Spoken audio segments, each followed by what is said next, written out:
Imagine this moment. You are in the kitchen. Your child walks in, slumps against the counter, and says the two words that every parent knows by heart: I am bored. Your brain immediately begins running through a mental checklist. Should you suggest a craft project? Pull out the tablet? Put on a show? Call a friend for a playdate? Sign them up for another activity? The pressure to solve the boredom feels urgent, almost physical, because in our culture, a bored child is seen as a problem that needs to be fixed.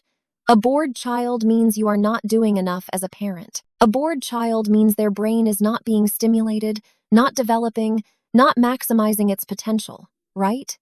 Now imagine a different kitchen. This one is in Copenhagen. The child walks in, slumps against the counter, and says the Danish equivalent of, I am bored, and the parent looks at them, smiles, and says something that would make most Western parents deeply uncomfortable. They say, good. That means your brain is about to create something. Then they go back to what they were doing. They do not suggest an activity. They do not hand over a screen. They do not feel a single flicker of guilt, because they know something that most of us were never taught. Boredom is not a problem. Boredom is a neurological event, and it might be one of the most important developmental experiences your child can have. Let us go inside the brain for a moment. Neuroscientists have identified a network of brain regions called the default mode network, or DMN. It was discovered somewhat by accident. Researchers noticed that certain brain areas became more active when people were not doing anything in particular, when they were just sitting there, letting their minds wander. The DMN is what activates when you are daydreaming in the shower, when you are staring out the window on a long drive, when you are lying in bed at night and suddenly you have an idea that solves a problem you have been stuck on for weeks. The DMN connects ideas that do not seem connected. It pulls memories from different parts of your life and stitches them together into something new. It is, in many ways, the seat of human creativity. But here is the crucial part. The DMN does not activate when you are focused on a task. It does not activate when you are watching a video. It does not activate when a screen is telling your brain exactly what to pay attention to. The DMN activates when you are bored, when there is nothing external demanding your attention, when your brain, finding no outside stimulation, turns inward and starts making its own. This is not a theory. This is measurable neuroscience.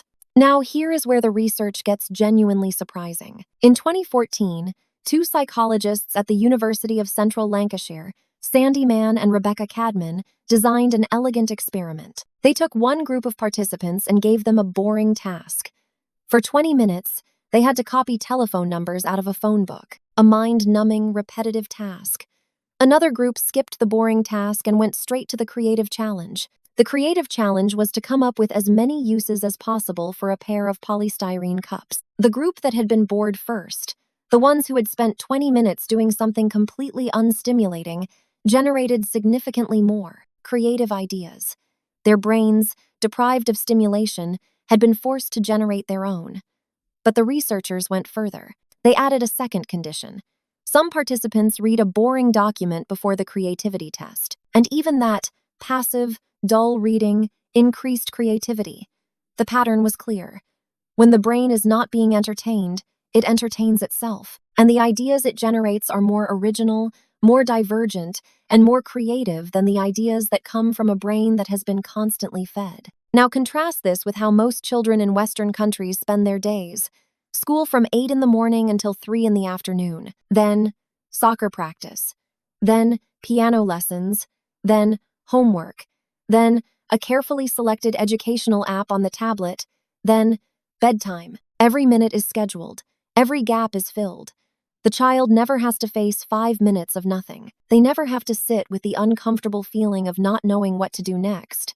And this, according to the research, is a problem. A growing body of evidence shows that overscheduled children are more likely to struggle with anxiety, depression, and emotional regulation. A 2024 report from Solution Health found that children who spend more time in structured extracurricular activities show higher rates of these very issues. The Heckinger report, analyzing multiple studies, concluded that overscheduling children's lives causes measurable increases in depression and anxiety. We keep adding more activities, more stimulation, more structure, thinking we are giving our children an advantage. and the data keeps telling us the opposite.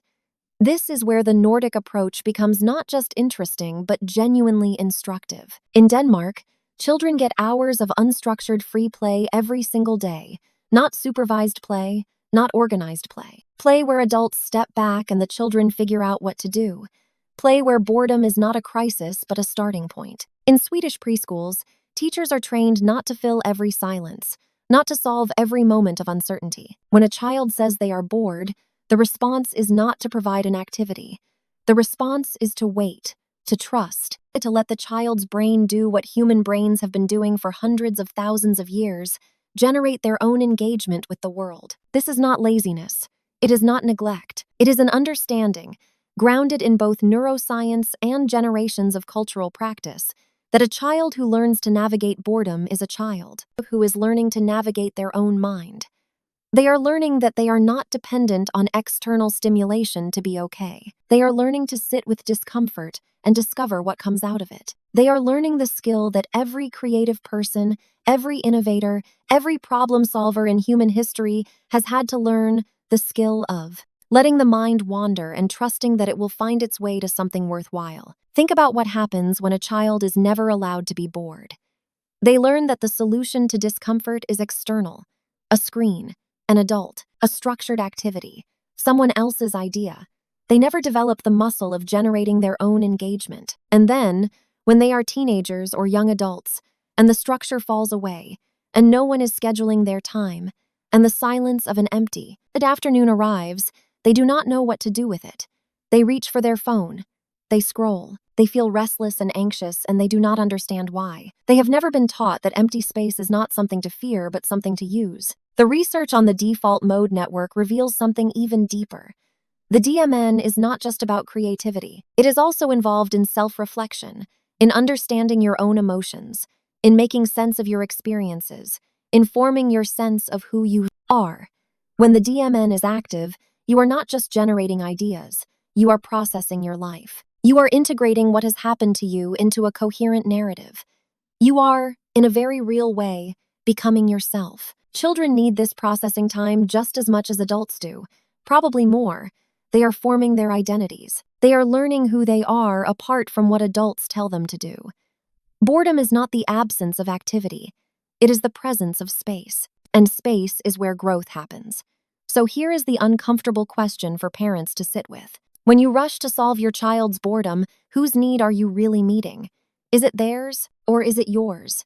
Your discomfort with seeing them uncomfortable, your anxiety about not being a good enough parent, your fear that if they are not consistently stimulated, they are falling behind. Because the research is pointing in a very clear direction. The children who benefit most are not the ones who are never bored. They are the ones whose parents let them be bored, who create space and do not rush to fill it, who understand that the mind, when left alone, knows how to find its own way. The Danish parent who says good when their child says, "I am bored," is not being dismissive. They are giving their child a gift, the gift of emptiness, the gift of uncertainty, the gift of having to look inward instead of outward for stimulation. And the science suggests that this gift pays dividends in creativity, in emotional regulation, in the deep, quiet competence of knowing that you can be alone with your own thoughts and be okay. You do not need to move to Denmark. You do not need to overhaul your entire parenting philosophy overnight. But the next time your child says, "I am bored," try something different. Pause before you solve it. Let the silence sit for a moment. See what happens. They might complain. They might resist. But if you give them enough space, and enough time, and enough trust, their brain will do exactly what millions of years of evolution designed it to do. It will create something. It will imagine something. It will find its own way to engagement. And in that moment, they are not just entertaining themselves. They are building a skill that will serve them for the rest of their lives, the skill of being alone with their own mind. And that might be one of the greatest gifts you can give them.